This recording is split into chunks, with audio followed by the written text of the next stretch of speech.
இந்த இவிஎம்ல வந்து ஏதாவது ஹேக் பண்ண முடியுமா? அப்போ இது வரைக்கும் எத்தனை ஓட்டு அந்த இவிஎம்மில் நம்ம போட்டிருப்போம்னா 400 கோடி ஓட்டு போட்டு அதில் ஒன்று கூட தப்பாக போனது இல்லை. இதான் வந்து ட்ராக் ரெக்கார்டு. மின்னணு வாக்குப்பதிவு எந்திரத்தில் யாரும் மோசடி செய்ய முடியாது, பித்தலாட்டம் பண்ண முடியாது, அது பாதுகாப்பானது. சொன்னது யாருன்னா மாண்புமிகு சிதம்பரம். ஒரு வாக்குப்பதிவு எந்திரத்தின் மூலமாக பிஜேபி வெற்றி பெறுகிறது என்று சந்தேகப்பட்டால் கூட சிதம்பரம் எலெக்ஷனே நடத்த விடாமல் பண்ணிடுவார். அதெல்லாம் உண்மை இல்லைன்னு அவங்க மிக தெளிவாக தெரியும். ஒரு நெட்வொர்க்கில் இருந்தால் ஹேக் பண்ண வாய்ப்பு உண்டு, according to theory of probability. இது ஸ்டாண்டலோன். இதில் யார் பில்கேட்ஸ் வந்தாலும் எலான் மாஸ்க் வந்தாலும் இதை ஹேக் பண்ண முடியாது. ஏன்னா இது ஸ்டாண்டலோன். எதுக்கு ஓட்டு போட்டேன்னு போட்டவனுக்கு தெரியணும். அதான் VVPAT, voter verifiable paper audit trail அதை கொண்டு வந்தாச்சு. ஸோ 2019 அது வந்துருச்சு. அப்போ நம்ம எங்கே போட்டோம்னு எல்லாத்துக்கும் தெரியுது. வீராவேசம் பண்ணுறவங்க எலெக்ஷன் கமிஷனர் கூப்பிட்டு இவ்வளவு வாய்ப்பு வசதியை கொடுக்கும்போது அதை ஹேக் பண்ணி காட்ட வேண்டியதானே நீங்கள். ஏன் இப்போ உங்களால் முடியல? நீங்கள் என்னங்க கடவுளாலே முடியாதுங்க.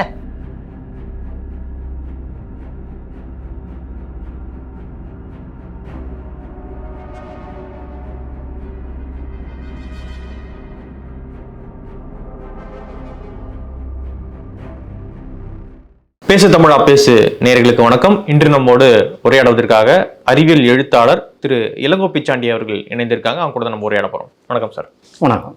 எலெக்ஷன் வந்தாலோ அல்லது எலெக்ஷன் முடிஞ்சாலோ இந்த வாக்குப்பதிவு இயந்திரம் இவிஎம் மிஷின் மீது வந்து குற்றச்சாட்டு வந்து வைக்கப்படுது. அதில் வந்து முறைகேடு செஞ்சு ஆளும் கட்சி வந்து திரும்ப ஆட்சிக்கு வராங்க, அல்லது உள்ளாட்சி தேர்தல்கள்லையோ மாநில தேர்தல்கள்லையோ மத்திய அரசனுடைய இன்ஃப்ளூயன்ஸ் வந்து அதில் இருக்குது, அதை வந்து ஹேக் பண்ணுறாங்க, ஏதோ முறைகேடு நடக்குது அதில் அப்படின்னு தொடர்ச்சியான குற்றச்சாட்டுகள், வழக்குகள், ஆர்ப்பாட்டங்கள் அப்படின்னு நிறைய நடந்துகிட்டு இருக்கு. இந்த இவிஎம்ல வந்து ஏதாவது ஹேக் பண்ண முடியுமா? இது எப்படி சார் வந்துச்சு முதல்ல இந்தியாவுக்குள்ள? இதோடைய உங்களுடைய பார்வை என்ன சார்? இதில் இந்தியாவில் எந்த நல்லது நடந்தாலும் அதை யாரை செஞ்சுருப்பாங்கன்னு பார்த்தா காங்கிரஸ் கட்சி தான். அது மாதிரி எந்த கெட்டது நடந்தாலும் அவங்க தான் பண்ணாங்க. அப்போ இந்தியாவில் 1982ஆம் ஆண்டில் இந்திரா காந்தி அம்மையார் முதல் முறையாக மின்னணு வாக்குப்பதிவு எந்திரத்தை இன்ட்ரடியூஸ் பண்ணுறாங்க. கேரளத்தில், இந்தியாவிலே படித்தவர்கள் அதிகம் உள்ள மாநிலம் கேரளம்.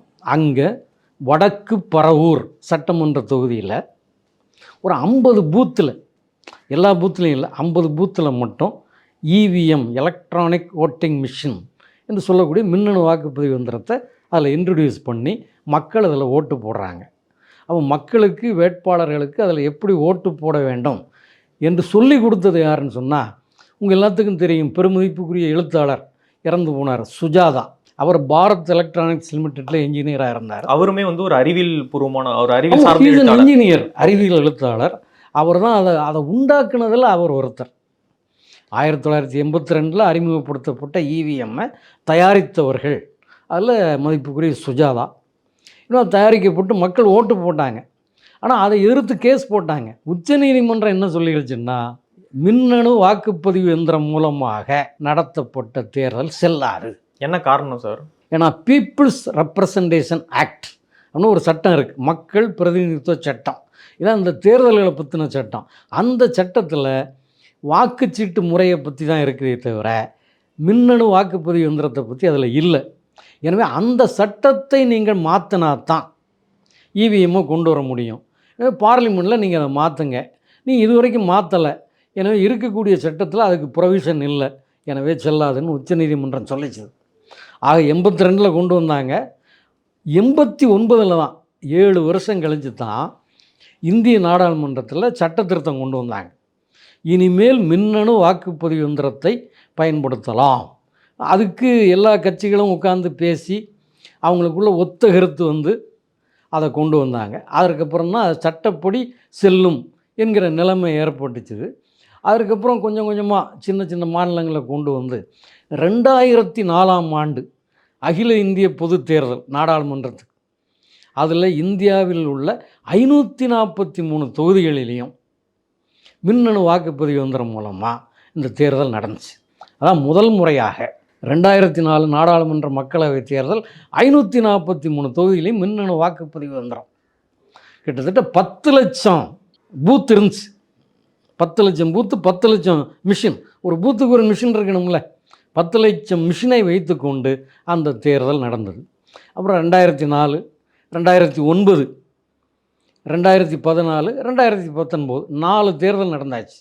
மாநில சட்டமன்ற தேர்தல்களை பொறுத்த மட்டும் கிட்டத்தட்ட ஒரு தோராயமான கணக்கு 200 தேர்தல் நடந்தாச்சு.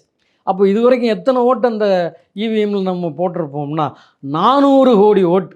400 கோடி ஓட்டு போட்டு அதில் ஒன்று கூட தப்பாக போனது இல்லை. இதான் வந்து track record.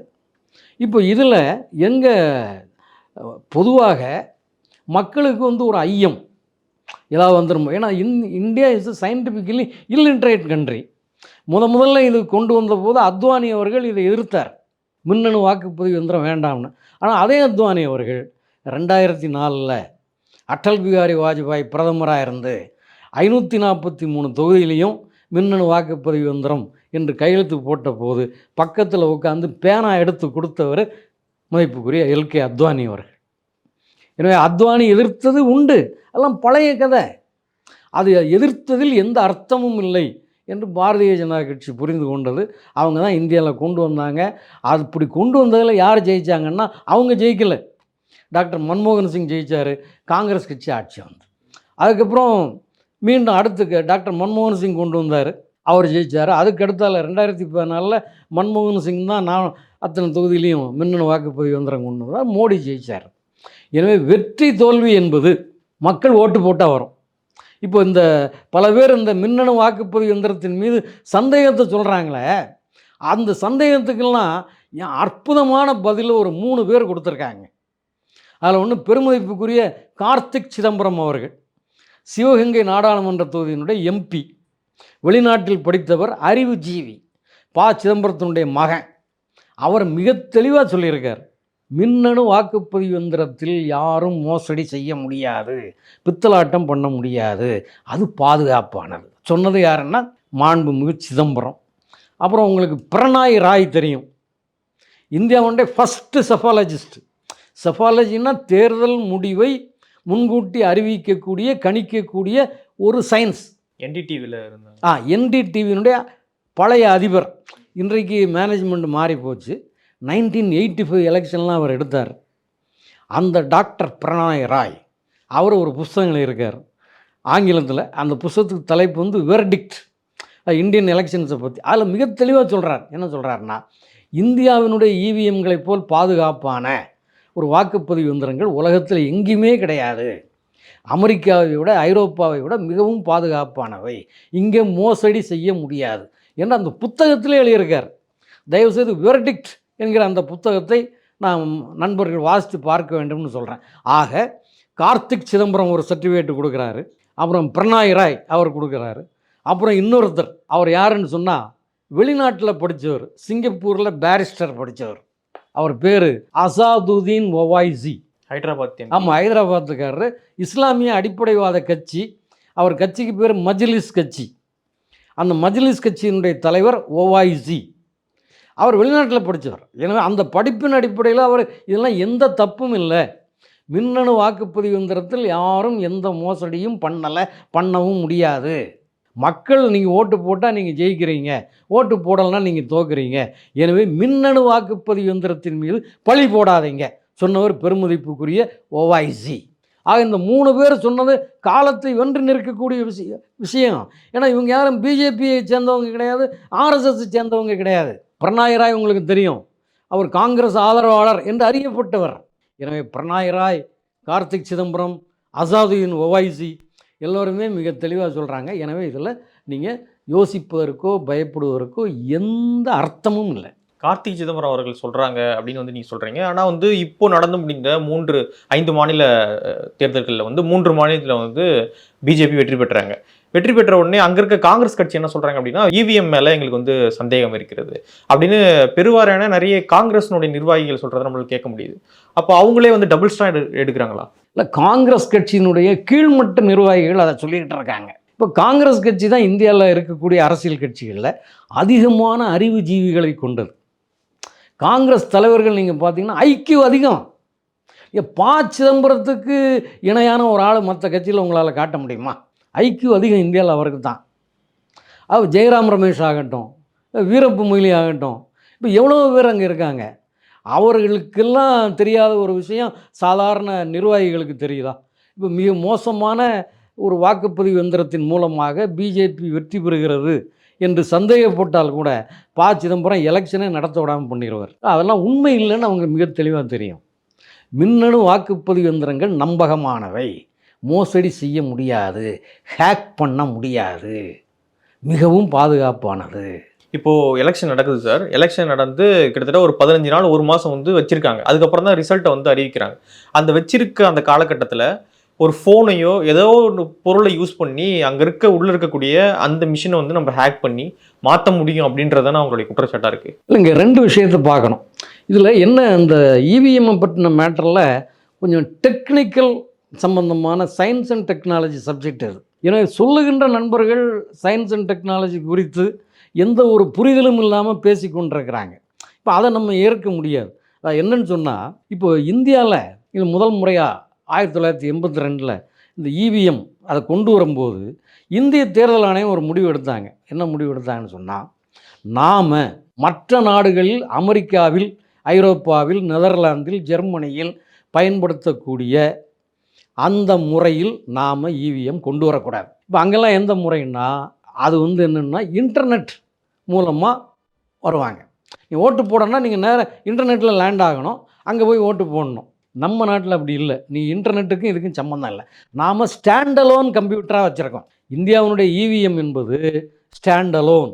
ஸ்டாண்டலோன்னா not connected to any network. எந்த நெட்வொர்க்கையும் இது கனெக்ட் பண்ணலை. இப்போ நெட்வொர்க்குன்னு சொன்னால், இப்போ உதாரணமாக நான் சொன்னேன், இந்தியா முழுக்க சேர்த்து பார்த்தீங்கன்னா 10 லட்சம் பூத் இருக்குது. 2019 தேர்தல், நாடாளுமன்ற தேர்தலில் 10 லட்சம் பூத்து. அப்போ 10 லட்சம் பூத்துன்னா என்ன அர்த்தம்? 10 லட்சம் இவிஎம் இருக்குது.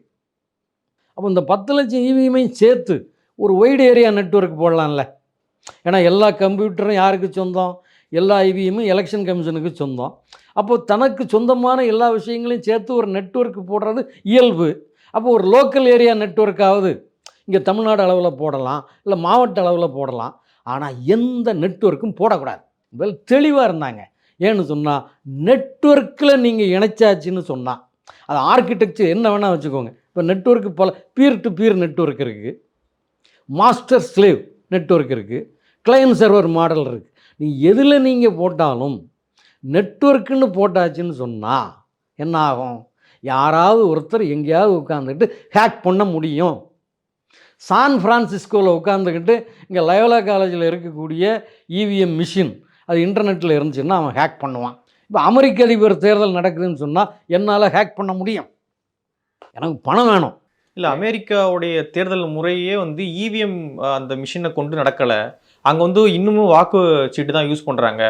அப்படி வளர்ந்துருக்கக்கூடிய அமெரிக்கா போன்ற நாடுகளே வந்து இவிஎம் யூஸ் பண்ணாத நிலையில் இந்தியா போன்ற பின்தங்கிய நாடுகள் ஏன் இவிஎம்ஐ யூஸ் பண்ணணும் அப்படின்றது எதிர்க்கட்சிகளுடைய கேள்வியாக இருக்குது. இல்லை, இதில் உண்மைக்கு புறம்பான தகவல் இது. அமெரிக்காவில் இன்றைக்கும் மேனுவல் முறையில் தேர்தல் நடக்கலை. அமெரிக்க அதிபர் தேர்தல் என்று சொல்லக்கூடிய டொனால்டு ட்ரம்புக்கும் மதிப்புக்குரிய பைடன் அவர்களுக்கு நடந்துச்சு இல்லையா இந்த எலெக்ஷன், அது வந்து வாக்குச்சீட்டு முறையில் நடக்கவில்லை. அப்படி சொன்னாங்கன்னா அது அப்பட்டமான பொய். அது வந்து இணைய முறையில் போடுற மாதிரியான காட்சிகள் இல்லைங்க, அதெல்லாம் இருக்குதுங்க. அதாவது 2 விதமாக அவங்க பண்ணுறாங்க. அங்கே தேர்தல் முறை என்பது எப்படி இருக்குது என்பது தெரிந்து கொள்ளாமல் இவர்கள் பேசுவாங்க. அங்கே எப்படின்னு சொன்னால், நீங்கள் வந்து எல்லாமே ஆன்லைன். அங்கே வேட்புமனு தாக்கல், வேட்புமனு பரிசீலனை, வேட்புமனு வாபஸ், பிரச்சாரம், ஓட்டு என்றது சகலமும் வந்து அங்கே ஆன்லைன். இந்தியாவில் வந்து அப்படி கிடையாது. இங்கே வேட்புமனு தாக்கல் ஆன்லைனா கிடையாது, வாபஸ் வாங்குறது ஆன்லைனா கிடையாது. ஏன்னா அவர்கள் நெட்வொர்க் கனெக்டடாக வச்சுருக்காங்க. இன்டர்நெட்டில் லாக்ஆன் பண்ணி தான் அங்கே போய் ஓட்டே போட முடியும். இப்போ நம்ம சாதாரணமாக இந்த பேலட் சீட்டு, நீங்கள் இது அச்சடித்த சீட்டு எப்படி வருதோ அது மாதிரி தான் இருக்கும். ஆனால் இன்டர்நெட்டில் நீங்கள் லாகின் பண்ணி உள்ளே போய் இங்கே உதயசூரியன், ரெட்டை இலை, தாமரை, இந்த 3 சின்னம் இருக்குது, 3 மற்ற சுயேட்சை சின்னம், இதில் நீங்கள் உங்களுக்கு விரும்பினதை போடலாம். அது ஓட்டுச்சீட்டு முறை என்ற அர்த்தம் அல்ல, மின்னணு வாக்குப்பதிவு என்ற முறையில் தான் அமெரிக்காவில் நடக்குது. ஜெர்மனியில் என்ன பண்ணியிருக்காங்க, மோசடி பண்ணாங்க. ஒரு குறிப்பிட்ட டச் மிஷின் ஒரு மிஷினை பயன்படுத்தினாங்க. அது சுலபமாக ஹேக் பண்ண முடியும் என்பதனால் அந்த முறையை நீங்கள் நிறுத்துங்க என்று ஜெர்மனியில் உள்ள அந்த உச்சநீதிமன்றம் தீர்ப்பு கொடுத்தது. மற்ற நாடுகளெல்லாம் இன்றைக்கும் மின்னணு வாக்குப்பதிவு இயந்திரம் நடக்கத்தான் செய்யுது. ஆனால் நம்முடைய முறை அல்ல, அவங்களுடைய முறை எல்லாமே இன்டர்நெட் தான். நாம் நெட்வொர்க் கனெக்டட் இல்லைங்க. ரொம்ப மிகப்பெரிய விஷயம். நெட்வொர்க் கனெக்டட்னா என்ன, கனெக்டட் இல்லைன்னா என்ன அர்த்தம்? நான் புரிஞ்சிட்ட அளவுக்கு நான் சொல்கிறேன். இப்போ இந்த ஃபோனை வந்து ஒருத்தவங்களால ஹேக் பண்ண முடியும், ஆனால் ஒரு கால்குலேட்டரை ஒருத்தவங்களால ஹேக் பண்ண முடியாது. அதான் நீங்கள் சொல்ல வர்றது. கரெக்ட். ஏன்னா கால்குலேட்டர் ஸ்டாண்ட் அலோன், அது வந்து எந்த விதத்துலேயும் ஒரு நெட்வொர்க்கோடு கனெக்ட் பண்ணலை. அது ஒரு வைஃபை டிவைஸ், அதில் சேர்க்க முடியாது.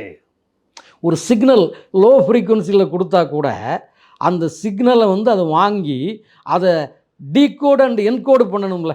அப்போ அதில் ஒரு என்கோடர் ஒரு டீகோடர் இருக்கணும்ல. அதெல்லாம் அதில் கிடையாது. எனவே நம்முடைய இந்தியாவினுடைய இவிஎம் என்பது இசிஐஎல் நிறுவனமும் பாரத் எலக்ட்ரானிக்ஸ் நிறுவனமும் இணைந்து தயாரிக்கக்கூடிய இந்த இதை பொறுத்த மட்டும் இது ஒவ்வொரு அம்சத்துலேயும் ஸ்டாண்ட் அலோன். இது யாரும் எந்த நிலையிலையும் ஒன்று சேர்த்துட முடியாது. ஒரு நெட்வொர்க்கில் இருந்தால் ஹேக் பண்ண வாய்ப்பு உண்டு. According to theory of probability can be hacked. இப்போ நெட்வொர்க்கில் இல்லைங்கும்போது அது என்ன செய்ய முடியும்? என்னுடைய சயின்ஸ் அண்ட் இன்ஜினியரிங் கால்குலேட்டர் இங்கே இருக்கும், அந்த மேலே இருக்குடுங்க. இப்போ இது வந்து எப்படின்னு சொன்னால்,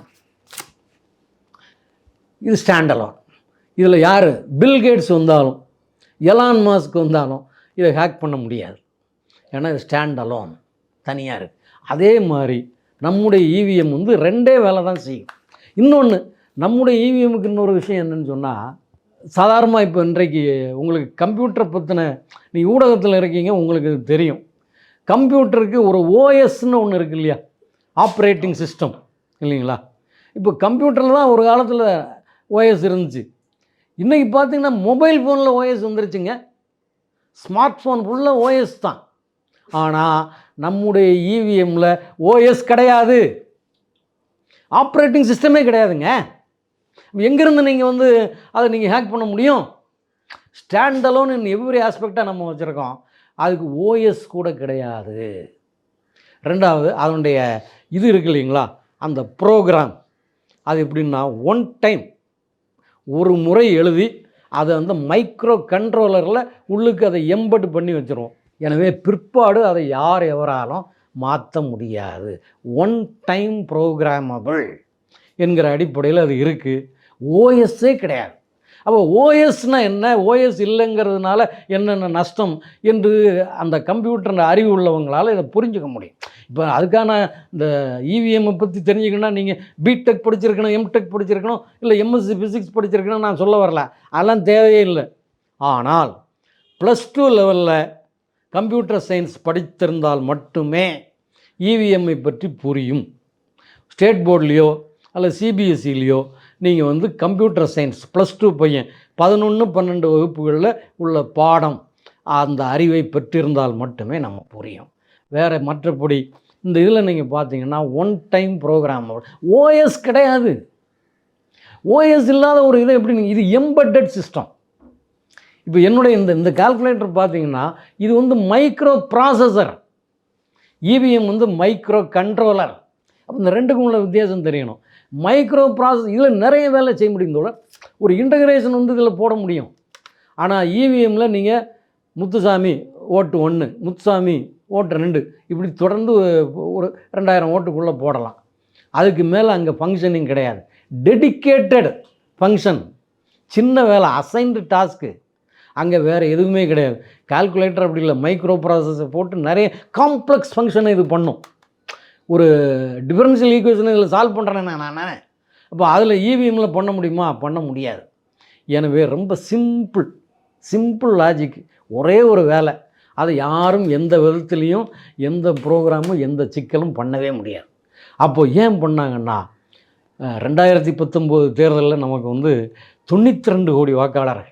நான் ஏற்கனவே சொன்ன மாதிரி 10 லட்சம் பூத்து, 10 லட்சம் கண்ட்ரோல் யூனிட்டு, 10 லட்சம் பேலட் யூனிட்டு, 10 லட்சம் விவிபிஏடி என்பதாக வந்து போச்சு. உச்சநீதிமன்றம் ஒரு தீர்ப்பு கொடுத்துட்டான். டாக்டர் சுப்பிரமணிய சாமி ஒரு கேஸ் போட்டார். எந்த சின்னத்துக்கு ஓட்டு போடுறோம்னு அவனுக்கு ஒரு நிறுவனமே இல்லாமல் இருக்க, ஏதோ போட்டுட்டு அவன் கற்பனையில் போக வேண்டியிருக்கு. அது முடியாதுங்க. எதுக்கு ஓட்டு போட்டேன்னு அவனுக்கு தெரியணும்னு கேஸை போட்டார். ஹைகோர்ட்டு, டெல்லி ஹைகோர்ட்டு சுப்பிரமணிய சாமியை க்ளோஸ் பண்ணிட்டான், செல்லாதுன்ட்டான். அவர் விடுவாரா? சுப்ரீம் கோர்ட்டுக்கு போனார். நம்முடைய பெருமதிப்புக்குரிய சதாசிவம், அப்போ அவர் ஜட்ஜாக இருந்த காலத்தில் அவர் என்ன சொல்லிட்டார்? சதாசிவம் தேர்தல் கமிஷனை கூப்பிட்டார், இங்கே வாங்கப்பா, ஓட்டு போடுறான்ல, அவன் எந்த சின்னத்துக்கு ஓட்டு போட்டான்னு அவனுக்கு தெரியணுமா இல்லையா? அப்போ அதுக்கு ஏதாவது ஏற்பாடு பண்ணு. அவன் தெரியாமல் போகிறத நான் அனுமதிக்க மாட்டேன். நீ என்ன பண்ணுவே ஏது பண்ணுவே எனக்கு தெரியாது. அதுக்கு எந்த ஏற்பாட்டை பண்ணி கடைசி அல்டிமேட்டும் உனக்கு 2019 நாடாளுமன்ற தேர்தல், இதில் 543 தொகுதிக்கு நடத்தும் போது நீ என்ன பண்ணணும்? அந்த மிஷினை உண்டு பண்ணணும். எதுக்கு ஓட்டு போட்டேன்னு அவனுக்கு போட்டவனுக்கு தெரியணும். அதான் VVPAT, voter verifiable paper audit trail. Trial இல்லை, ட்ரையல். அதை கொண்டு வந்தாச்சு. ஸோ 2019 அது வந்துருச்சு. அப்போ நம்ம எங்கே போட்டோம்னு எல்லாத்துக்கும் தெரியுது. அதில் இதில் வேறு என்ன செய்ய முடியும்? இதில் ஓஎஸ் கிடையாது, ஒன் டைம் ப்ரோக்ராமபிள் தான். மற்ற நாடுகளில் பயன்படுத்துகிற மாதிரி நம்ம இணையத்தின் மூலமாலாம் போகவே இல்லை. இவ்வளவு வாய்ப்பு இருக்கும்போது இதை யாரால ஹேக் பண்ண முடியும்? பண்ணவே முடியாது. இது ஒரு பக்கம் இருக்குது. ஆனால் வந்து என்ன சொல்கிறாங்க அப்படின்னா, இப்போ வாக்கு சாவடிக்குள்ளே போய் ஓட்டு போடுறோம். ஓட்டு போடும்பொழுது வந்து நம்ம ஒரு பொத்தான அழுத்துறோம், இவங்களுக்கு தான் நீங்கள் ஓட்டு போட்டிருக்கீங்க, லைட் எரியுது. அதன் பிறகு வந்து பார்த்தீங்கன்னா இவங்களுக்கு ஓட்டு போட்டிருக்கீங்கன்னு ஒரு சீட்டு வந்து விழுது. அது நம்ம எடுக்க முடியாது, அதுக்குள்ளேயே வந்து விழுந்துருது. இப்போது இதில் வந்து ஒரு முறைகேடு நடக்குது அப்படின்னு சொல்கிறாங்க. என்ன சொல்கிறாங்கன்னா, அவங்களுக்கு தான் நீங்கள் ஓட்டு போட்டீங்க அப்படின்னு ஏதோ ஒரு சீட்டு தான் உங்களுக்கு காட்டுது. அந்த சீட்டு நீங்கள் எடுக்க முடியாது இல்லையா? கன்ஃபார்ம் பண்ண முடியல. அது சும்மா கூட அந்த சீட் வந்து அப்படி காட்டலாம் இல்லையா? அது எப்படி நீங்கள் இதே வந்து நீங்கள் முன்னாடி காலகட்டத்தில் வந்து உங்களுக்கு சீட்டு இவங்க தான் போட்டேன்னு உங்களுக்கு தந்துடுவாங்க. அப்போ உங்களுக்கு கரெக்டான ஒரு வெரிஃபிகேஷன் இருக்குது. இங்கே உங்களுக்கு அவங்க தான் போட்டன்றது கரெக்டான வெரிஃபிகேஷன் இல்லை. ஒரு வேளை வந்து நீங்கள் தப்பாக ஒரு சீட்டு காட்டுது, நீங்கள் பொத்தான் அழுத்தும் போது வேற இதுக்கும், இங்கே சீட்டு வரும்போது வேற இதுக்கும் அப்படி வருது அப்படின்னு சொல்லும்பொழுது நீங்கள் வந்து எடுத்துகிட்டு போய் கம்ப்ளைண்ட் பண்ணும்பொழுது வேற யாருக்காவது அது போல வந்து கம்ப்ளைண்ட் வருதா அப்படின்றத வச்சு தான் இந்த கம்ப்ளைண்ட் வந்து அவங்க எடுக்கிறாங்க. இது எப்படி சரியான ஒரு ப்ராசஸாக இருக்கும் அப்படின்னு கேட்குறாங்க. ஒரு இவிஎம்ல 3 யூனிட் இருக்குங்க. ஒன்று பேலட் யூனிட், அது வந்து வாக்காளர் கையில் இருக்கும். ஒரு யூனிட்டில் 16 கேண்டிடேட்டை வைக்கலாம். இப்போ 18 பேர் போட்டாங்கன்னா பக்கத்தில் இன்னொன்று வச்சிடணும். ஒன்றுலேயும் 18 பேர் போட்டால் நோட்டா ஒன்று இப்போ சேர்த்தாச்சு, அது 19 பேர் போட்டு வச்சுருவாங்க. இப்போது இதில் நீ ஓட்டு போட்ட உடனே அது எங்கே போகுது? கண்ட்ரோல் யூனிட்டுக்கு போகுது. கண்ட்ரோல் யூனிட்டில் ஒரு ரீடு ஒன்லி மெமரி அங்கே போய் உட்காந்துடு. இப்போ நான் வந்து உதயசூரியனுக்கு ஓட்டு போடுறேன், அவர் ரெட்டை இலைக்கு போடுறார், அவர் தாமரைக்கு போடுறார். இந்த 3 பேர் போட்ட ஓட்டும் அங்கே அழகாக போய் அங்கே ரீடு ஒன்லி மெமரியில் உட்காந்துக்கிடு. விவிபிஏடி என்ன பண்ணுதுன்னு சொன்னால், அது வந்து ஒரு பிரிண்டிங் மிஷின். விவிபிஏடிங்கிறது இஸ் அ பிரிண்டர். அது உள்ளுக்கு என்ன இருக்கோ அதை அச்சடித்து கொடுக்குது. உள்ளுக்கு என்ன இருக்குது? ஒரு கேண்டிடேட்டினுடைய சீரியல் நம்பர், கேண்டிடேட்டினுடைய பேர், கேண்டிடேட்டினுடைய சின்னம். முத்துசாமி 3ஆம் நம்பர், உதயசூரியன் சின்னம், அந்த இதில் வந்துடும். பிரிண்ட் பண்ணி கொடுக்குறான். ரீடு ஒன்லி மெமரியில் என்ன இருக்கோ அதான் பிரிண்டில் வரும். வேறு எந்த இதுலேயும் வர முடியாது. எனவே நீங்கள் ஓட்டு போட்டீங்க, அதை நீங்கள் எந்த சின்னத்துக்கு உங்கள் ஓட்டு விழுந்திருக்கு என்பது உங்களுக்கு தெரியுது. அதில் பிரிண்ட் அடித்து ஆர்ஓஎம்மில் உள்ளது பிரிண்ட் அடித்து கொடுக்குறாங்க. அப்போ அதற்கு மேலேயும் வந்து அதில் சந்தேகப்பட்டு அதை நாம் என்ன பண்ண முடியும்? அது வந்து எந்த முகாந்திரமும் இல்லை. எதுக்கு போட்டிங்களோ அதை ஃபோட்டோ எடுத்தாச்சு. 7 செகண்ட்ஸ் வரைக்கும் அதை நீங்கள் பார்க்கலாம். அது போதுமான அளவு. மீதி வந்து கீழேயே இருக்குது. கீழே அப்படியே கடைசியில் வந்து ஒவ்வொரு இதுலேயும் கொஞ்சம் எண்ணுவாங்க. அது வந்து 2% என்ன போதும்னு உச்சநீதிமன்றம் தீர்ப்பு கொடுத்துச்சு. ஏதாவது ஒரு எலெக்ஷன் கேஸ் வந்துருச்சுன்னு வைங்க, அவங்க முழுக்க என்னத்தானே செய்வாங்க.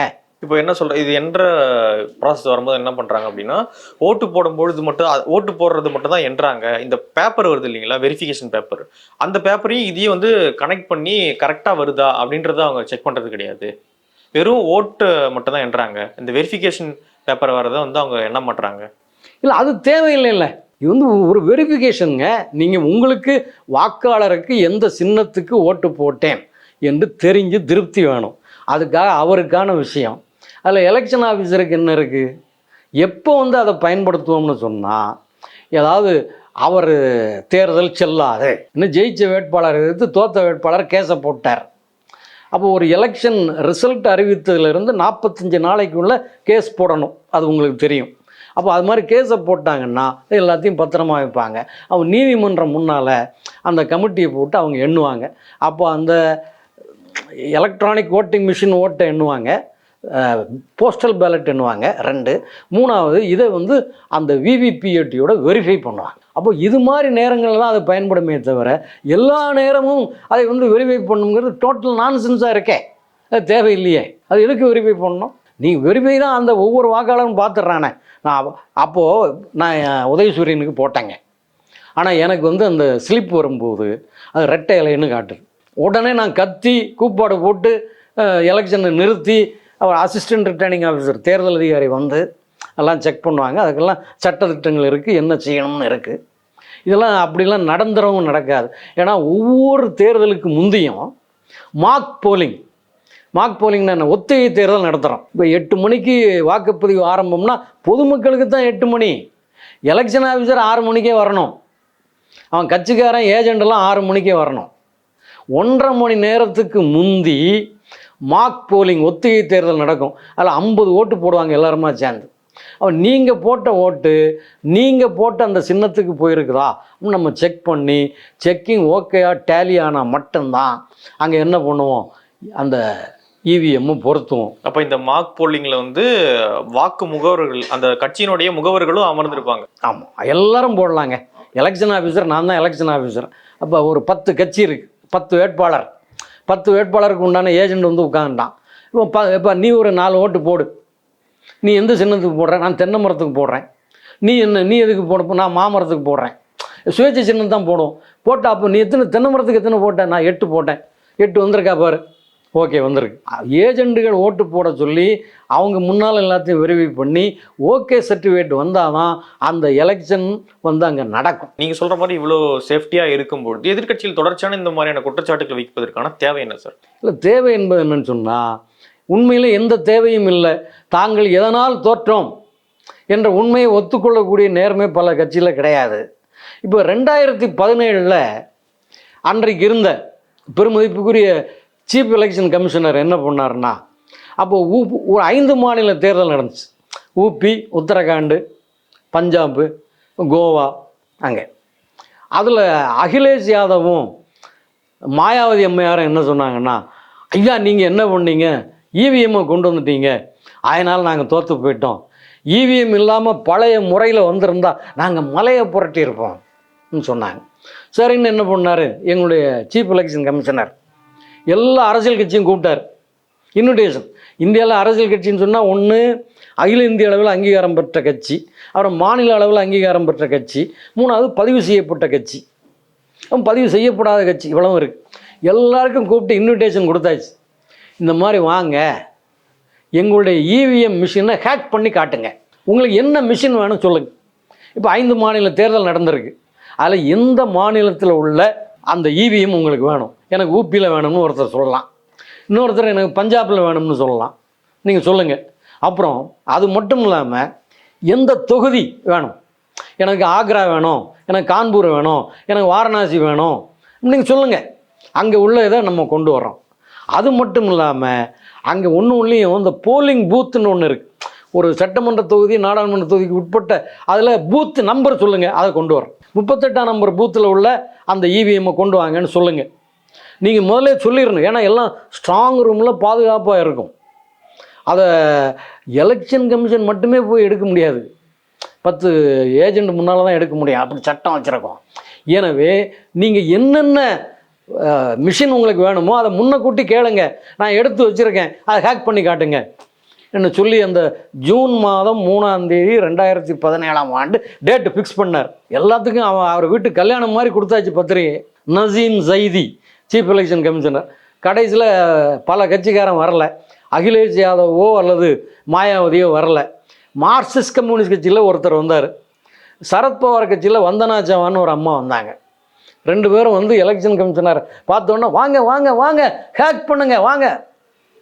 மார்க்சிஸ்ட் கட்சிக்காரர் சொன்னார், ஐயா மன்னிச்சிருங்க, ஹேக் பண்ணதுக்கெல்லாம் நாங்கள் வரலை, எங்களுக்கு என்ன ஏதுன்னு தெரியல, கொஞ்சம் சொல்லிக் கொடுங்க ஐயா. அதுக்கப்புறம் அந்த எலெக்ஷன் கமிஷனுடைய டெக்னிக்கல் டீம் உட்காந்து அவங்களுக்கு சொல்லிக் கொடுத்துச்சு. அப்புறம் அந்த அம்மா வந்தனா ஜவான், ஐயா நானும் ஹேக் பண்ண வரலை, எனக்கு ஒன்றும் தெரியல ஐயா, கொஞ்சம் சொல்லுங்கள், நாங்கள் கொஞ்சம் தெரிஞ்சாதான் மற்றவங்களுக்கு நாங்கள் சொல்ல முடியும். அது எப்படி வேலை செய்யுதுன்னு நாங்கள் தெரிஞ்சுட்டு போக வந்தோம். ஏன் நீங்கள் இவ்வளவு தப்பு பண்ணுற வீராவேசம் பண்ணுறவங்க எலெக்ஷன் கமிஷனர் கூப்பிட்டு இவ்வளவு வாய்ப்பு வசதியை கொடுக்கும்போது அதை ஹேக் பண்ணி காட்ட வேண்டியதானே நீங்கள்? ஏன் இப்போ உங்களால் முடியலை? நீங்கள் என்னங்க, கடவுளாலே முடியாதுங்க. 30 முக்கோடி தேவர்கள், கிண்ணர், கிம்புருடர், இயேசு, கர்த்தர், அல்லாஹ், அப்புறம் நம்ம இந்து மதத்தினுடைய கடவுள்கள் மாங்காடு, காமாட்சி, மதுரை, மீனாட்சியிலிருந்து சகல கடவுள்கள் சேர்ந்து வந்தாலும் இந்திய தேர்தல் ஆணையம் தயாரிக்கக்கூடிய பயன்படுத்தக்கூடிய அந்த மின்னணு வாக்குப்பதிவு இயந்திரங்களை ஹேக் பண்ண முடியாது, மோசடி பண்ண முடியாது, ஃப்ராட் பண்ண முடியாது, பித்தலாட்டம் பண்ண முடியாது. அதை மிஞ்சின பாதுகாப்பு இந்த பிரபஞ்சத்தில் யாருக்குமே கிடையாது. கடவுளுக்கே பாதுகாப்பு இல்லை. நடராசர் சிலைங்க லண்டனில் இருக்குது. இவிஎம் ஒன்றால் ஏதாவது பண்ண முடியுமா? யாராலும். நீ எலான் மஸ்கை கூட்டுவாங்க, நீ சாதாரண ஆள்லாம் வேண்டாம், பில்கேட்ஸை கூட்டுவாங்க. இல்லை, உலகம் முழுக்கவே இவிஎம் பயன்படுத்தி தான் வாக்குப்பதிவுகள் நடக்குதா சார்? கிட்டத்தட்ட வளர்ச்சி அடைந்த நாடுகள் இருக்குது பாருங்கள், அங்கெல்லாம் இவிஎம் மூலமாக தான் நடத்துகிறாங்க. அந்த இவிஎம் நம்முடைய இவிஎம் மாதிரி இல்லை, இது ஸ்டாண்டலோன் எங்கேயுமே கிடையாது. அவங்கெல்லாம் இன்டர்நெட்டுக்குள்ளே போய், இன்டர்நெட் ஆக்சஸ் அங்கே போய் அவங்க தேடணும். இன்னொன்று, அவங்க பண்ணக்கூடிய அந்த மிஷின் எப்படின்னா நம்மளை மாதிரி ஓஎஸ் இல்லாத கம்ப்யூட்டரில், ஓஎஸ்னால் என்னென்னு நம்ம ஜனங்க தெரிஞ்சுக்கணும். அது எப்படின்னா பக்கா கம்ப்யூட்டர், பர்சனல் கம்ப்யூட்டர். அந்த பர்சனல் கம்ப்யூட்டரை கொஞ்சம் கஸ்டமைஸ் பண்ணுவாங்க, கஸ்டமைஸ் பண்ணி அதை இவிஎம் மிஷின் மாதிரி மாற்றுவாங்க. அப்போது அதில் யார் வேணால் அங்கே தப்பு பண்ண முடியும், ஹேக் பண்ண முடியும், இன்னொருத்தருக்கு அதில் ஆக்சஸ் கிடைக்கிறது. ஆனால் நீங்கள் இதில் ஒன்றும் செய்ய முடியாது. Point number 1. பாயிண்ட் நம்பர் 2, இன்னொன்று, இந்த இது இருக்கு பாருங்கள், ஃபிசிக்கல் ஆக்சஸ் கிடைக்குதுன்னு வைங்க. இப்போ நெட்வொர்க்கு கனெக்டட் இல்லைங்கிறதுனால ஹேக் பண்ண முடியாது. ரிமோட்டில் உட்காந்துக்கிட்டு வேறு இடத்துல உட்காந்துட்டு ஹேக் பண்ண முடியாது.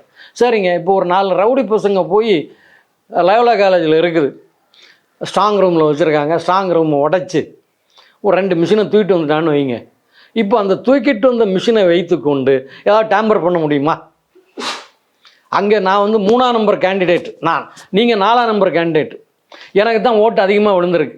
அப்போ எனக்கு விழுந்த ஓட்டை உங்கள் கணக்கில் வர வைக்க முடியுமா?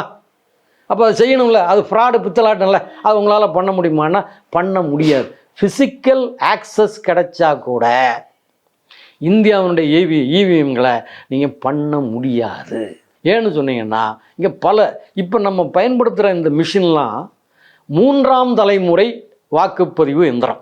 இப்போ 2G 3G 4G 5G இருக்குல்ல டெலிகம்யூனிகேஷனில், இப்போ 5G எல்லாம் நடந்துச்சு, உங்களுக்கு ஞாபகம் இருக்கும். அதே மாதிரி 2006க்கு முந்தி உள்ள எந்திரங்கள் எல்லாம் M1 மார்க் 1. மார்க் 1னா முதல் தலைமுறை. 2006க்கு பிற்பாடு 2019 வரைக்கும் உள்ள மிஷின்லாம் மார்க் 2, 2ஆம் தலைமுறை. 2019 நாடாளுமன்ற தேர்தல் முதல் கொண்டு இந்த நிமிடம் வரை இந்திய தேர்தல் ஆணையம் பயன்படுத்தக்கூடிய வாக்குப்பதிவு எந்திரங்கள் M3. M3ன்னா என்ன? 3ஆம் தலைமுறை வாக்குப்பதிவு எந்திரம். 3ஆம் தலைமுறை வாக்குப்பதிவு எந்திரத்தில் என்ன ஒரு விசேஷம்னு சொன்னால், இதில் வந்து VVPAT அட்டாச் பண்ணிடுறோம். Voter verifiable paper audit trail, போட்ட ஓட்டு நீங்கள் பார்த்துக்கலாம். 2வது 3ஆம் தலைமுறை எந்திரங்கிறதுனால இதை கைப்பற்றி இதில் ஃப்ராடு பித்தலாட்டம் பண்ணணும்னு யாராவது முயற்சி பண்ணினால் என்ன ஆகும்? மிஷின் வேலை செய்து நின்றோம். ஒன்றும் செய்ய முடியாது. நீங்கள் ஒரு மிஷினை கைப்பற்றியாச்சுன்னா அதை வந்து ஒரு அன்ஸ்க்ரூ பண்ணணும்ல. அன்ஸ்க்ரூ பண்ணாதானே உங்களை ஏதாவது அன்ஸ்க்ரூ பண்ணாலே மிஷின் ஃபங்க்ஷன் ஆகாது. ஸோ அந்த இதை கொண்டு வந்திருக்கோம். யாராவது பண்ண முயற்சித்தால் கூட அது காட்டி கொடுத்துரும். அதுக்கு பேர் டேம்பரிங் டிடெக்ஷன் டெஸ்ட். இந்தியாவில் உள்ள 10 லட்சத்துக்கும் மேற்பட்ட 2019 பயன்படுத்தப்பட்ட 3ஆம் தலைமுறை வாக்குப்பதிவு எந்திரங்கள் M3 வகை எந்திரங்களில் டேம்பரிங் டிடெக்ஷன் இருக்குது. யாராவது ஃபிசிக்கல் ஆக்சஸ் கிடச்சி தப்பு பண்ணலான்னு முயற்சி பண்ணால் மிஷின் வேலை செய்யாது. அப்போ என்ன செய்வீங்க? ஒன்றும் பண்ண முடியாது. நீங்கள் ஏற்கனவே மைக்ரோ கண்ட்ரோலர், இப்போ மைக்ரோ கண்ட்ரோலர் வந்து ஜப்பானும் அமெரிக்காவும் தான் பண்ணுறாங்க. இப்போ ஆரம்ப காலத்தில் என்ன பண்ணுவோம், நம்ம அவங்ககிட்ட கொடுத்துருவோம், அவங்க அதை பண்ணி கொடுப்போம். இப்போது இந்தியாவே நாம நம்முடைய பொதுத்துறை நிறுவனங்களே அதை மிஷின் லாங்குவேஜாக மாற்றுவாங்க. இப்போ ப்ரோக்ராம்னா தெரியலாங்க, சோர்ஸ் கோடுன்னு சொல்கிறேன்ல, அது வந்து என்ன இதில் இருக்கும்? இங்கிலீஷில் இருக்கும். இந்தியாவை பொறுத்த மட்டும் சொல்கிறேன். இப்போ ஜெர்மனியில் வச்சுருப்பான், இப்போ இங்கிலீஷில் சொன்னால் புரியும்ல அவருக்கு.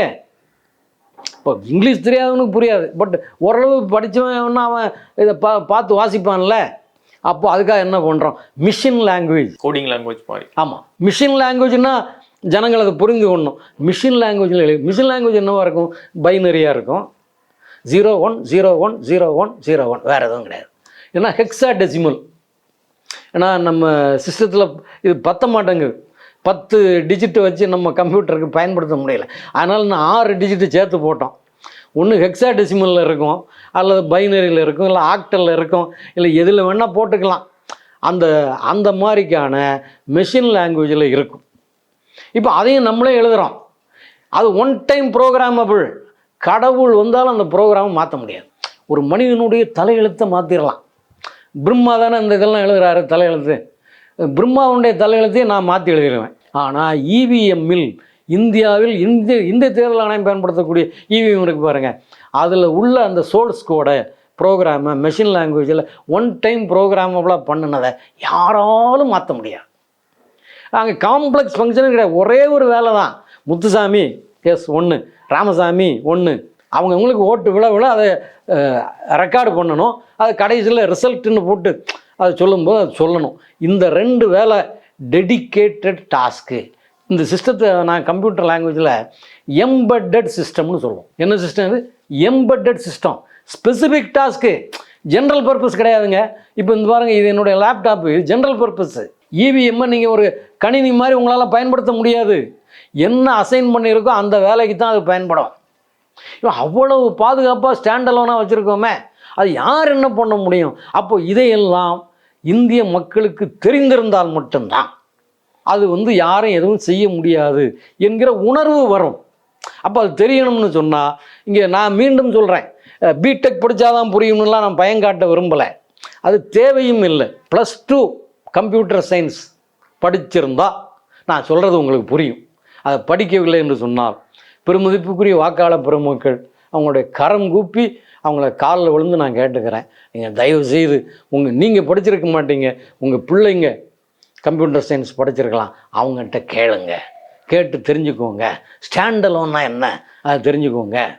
டேம்பரிங் டிடெக்ஷன் டெஸ்ட்னா என்னென்னு தெரிஞ்சுக்கோங்க.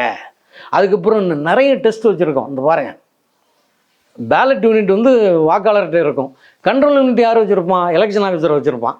முன்னாலாம் எப்படின்னா பூத்தை கேப்சர் பண்ணுவான், கேப்சர் பண்ணி சக்கு சக்கு சக்குன்னு குத்துவான், 500 ஓட்டு 4-5 நிமிஷத்தில் போட்டு ஓடி போயிடுவான். இன்றைக்கி எப்படின்னா நீங்கள் கேப்சர் பண்ணிட்டீங்கன்னு வச்சுக்கோங்க, ஒரு நிமிஷத்துக்கு எத்தனை ஓட்டு போடலாம், முன்ன மாதிரி சக்கு போட முடியும், 5 ஓட்டு தான் போடலாம். ஸோ அந்த அளவுக்கு இன்றைக்கி வச்சுருக்கோம். அது மட்டும் இல்லாமல் இந்த 2க்கும் டிஜிட்டல் சர்டிஃபிகேஷன் வேணும். யாராவது ஏதாவது டேம்பரிங் பண்ணாங்கன்னா கண்ட்ரோல் யூனிட்டுக்கும் பேலட் யூனிட்டுக்கும் டிஜிட்டல் சிக்னேச்சர்னா கையெழுத்து இல்லை, சிக்னேச்சர் மிஸ்மேட்ச் இருக்கான்னு பார்ப்போம். தப்பு பண்ணியிருந்தால் அதில் அது தெரிஞ்சு போயிடும். அது 1008 பாதுகாப்பு ஏற்பாடு அதில் வச்சுருக்கோம். அதை மீறி யாராலும் எதுவும் எந்த காலத்துலையும் செய்ய முடியாது. உங்களுக்கு மிஷினை தூக்கி கையில் கொடுத்து கிட்டத்தட்ட 1 மணி நேரம் என்ன வேணால் பண்ணியான்னு சொன்னால் கூட உங்களால் ஒன்றும் பண்ண முடியாது. எங்களோட இணைந்து பல கருத்துக்களை பகிர்ற மிக்க நன்றி சார். உலக தமிழ் சொந்தங்களுக்கு வணக்கம். நான் ராஜவேல் நாகராஜன். பேசு தமிழா பேசு வலையொலியுடைய வளர்ச்சிக்கு நீங்களும் உறுதுணையாக இருக்கணும்னு நினச்சிங்கன்னா இந்த வீடியோடைய டிஸ்கிரிப்ஷனில் இருக்கக்கூடிய ரேசர் பே லிங்கை கிளிக் பண்ணுங்கள். அந்த லிங்க்கில் போயிட்டு உங்களுக்கு விருப்பமான தொகையை பேசு தமிழா பேசுவனுடைய வளர்ச்சிக்கு உங்களுடைய பங்களிப்பாக நீங்கள் கொடுக்கலாம். நன்றி, வணக்கம்.